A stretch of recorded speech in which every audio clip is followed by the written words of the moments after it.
Hello everyone. Today I'm going to be talking about the Toyota Prius, and one of the first things I want to say is that I'm not picking on the Prius in particular. This is a problem that expands way beyond the Prius, but as Toyota says in their advertisement, it's the hybrid that started it all. So let's take that on a little bit. Great product. Toyota Prius, greening up the environment, gets 51 miles per gallon in the city, 48 on the highway. That sounds wonderful. They've saved over 1.1 billion gallons of gas.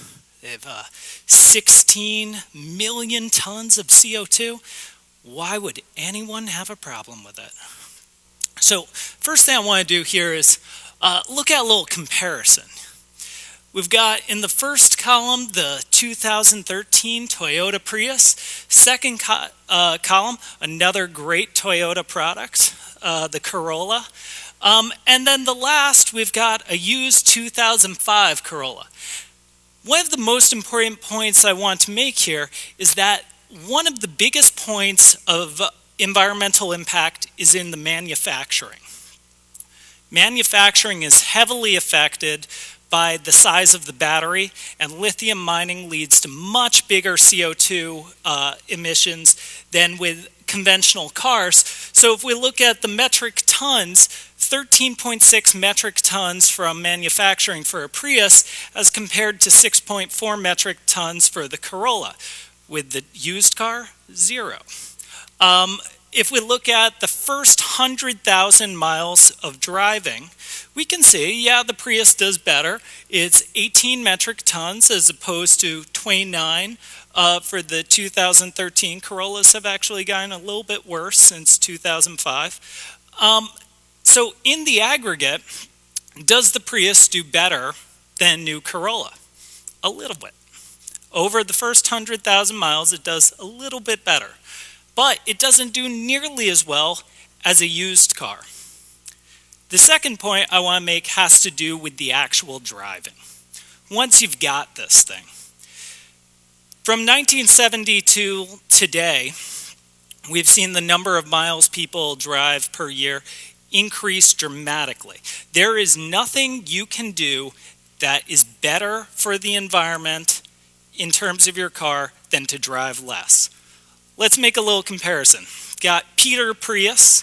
He's a great guy. He drives a Prius, and he drives the average number of miles per year as your average American. We've also got Harriet Hummer.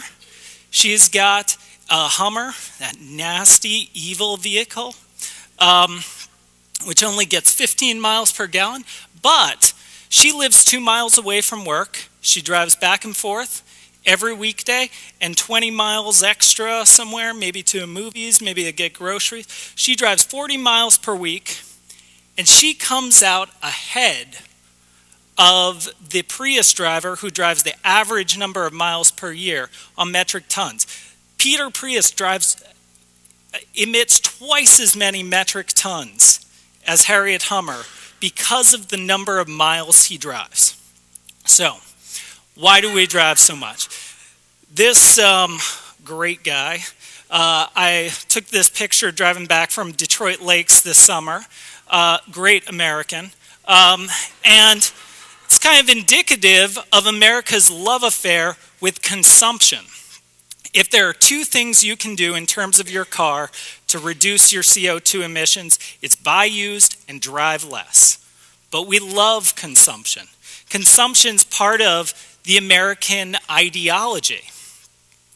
In fact, a lot of our products have engaged in what we'd call greenwashing, saying that you can buy better, you can buy responsibly, but what it's still telling you to do is to buy, and we can't. We can't. We need to accept the fact that you cannot buy better, you have to consume less. You have to wear fewer clothes. Well, not fewer at once, but buy fewer clothes. We gotta live in smaller houses or apartments in cities. We have to eat less. We have to fly less. We have to drive less. And those are very, very hard messages in an individualistic, capitalistic society where the measure of our success is our extent of consumption. But we can't just count on people to make good individual choices. People make bad choices. I make horrible choices all the time. We can't count on a collection of responsible individuals.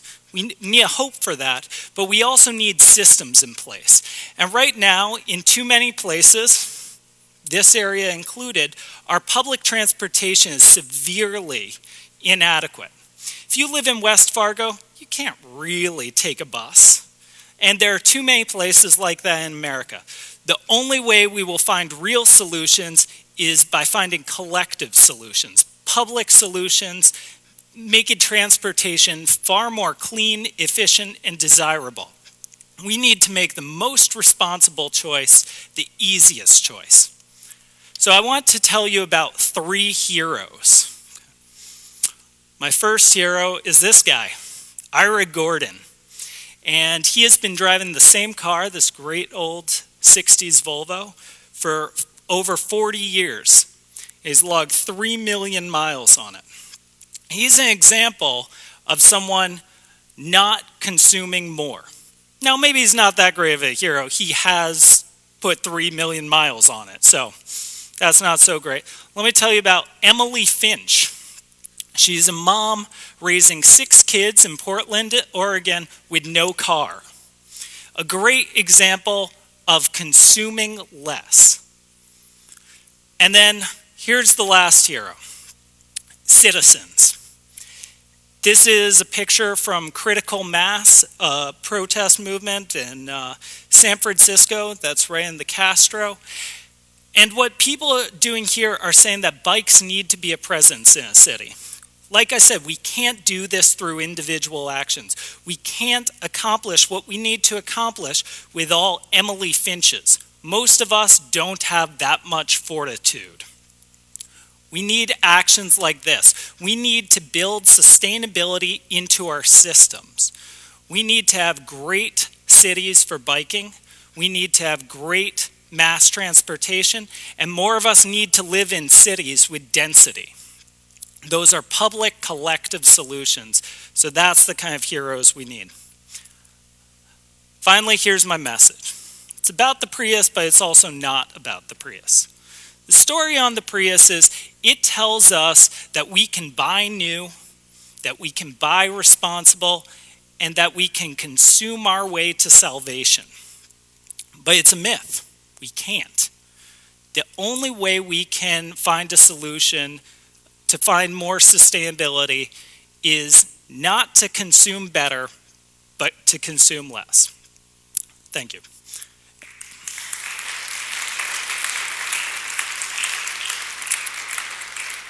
We have a little bit of time for questions. Yeah, actually that's a big question because the American economy is built on consumption. The treadmill of consumption is what keeps much of our economy going, and there is a real problem there. We need to ask ourselves, how can we build an economy that is not based on consuming things and throwing them away? And that's going to be hard. What we need to do is invest in local institutions, sustainable institutions. We need to think about sustainable energy. If you think about World War II, what we did is we built infrastructure.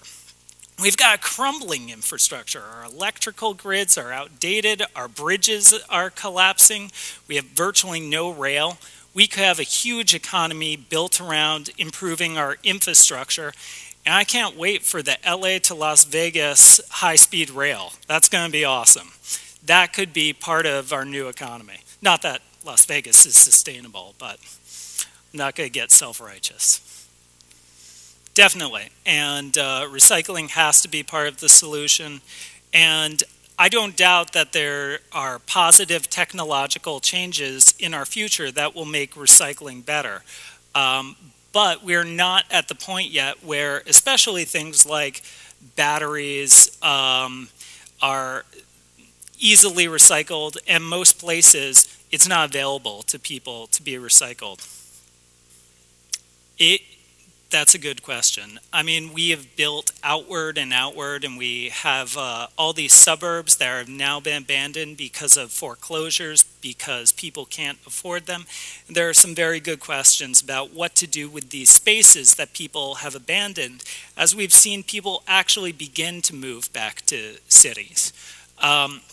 There are also questions about how do we accommodate new density in cities. This is less true in the United States, but in India, for example, there's severe overcrowding in the cities. And we see that some places, especially for the urban poor in America.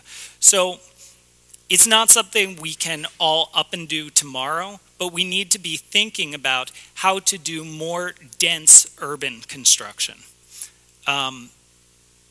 It's hard. It's harder to change culture than it is to change a law, than to levy a tax, something like that. But we have made huge cultural changes. We've moved away. 20th century, the biggest story is urbanization. We moved away from the farm and we moved into cities. We moved from agriculture to manufacturing and now to the service industry.